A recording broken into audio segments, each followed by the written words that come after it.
दर्शक बंधु जेजे उत्तम महांती को झुरी झुरी कांदुची अभिनेता बाबूशान महांती पुओ गुआन जेजे को देखिए बोली कई कई हो कांदुथिया बेले गुआन को बुझापी पाखरे एवं बर्तमान समय कहीं नहांती माँ तृप्ति एवं बाबूशान महांती धैर्यहरा हो बसिथिया बेले अपराजितांकर तो सेन्सलेस थरक थर होले अभिनेता उत्तम महांती मृत्यु पर बाबूशान महांती हुंतु कि स्त्री तृप्ति पुओ को संभालिया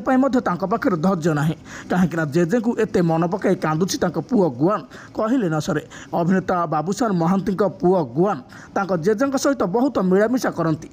जेजे सहित बहुत खेलाखेली करती से आज जेजे कहीं बोली घरे कई कई हो कांदुची पुओ गुआन प्रायतः समय उत्तम महांती सहित घरे समय बिताई थाए नाती गुआन अपराजिता महांती हुंतु कि बाबूशान महांती निज निज काम फिल्म सुटिंग रे बाहरी जाती काम को आ स्त्री तृप्ति घरे रोषेईवास कर निज काम व्यस्त रुहति एकाकी उत्तम महांती गुआन को बहुत समय देता घरे आज अभिनेता उत्तम महांती को बहुत झोरी होची पुओ गुआन।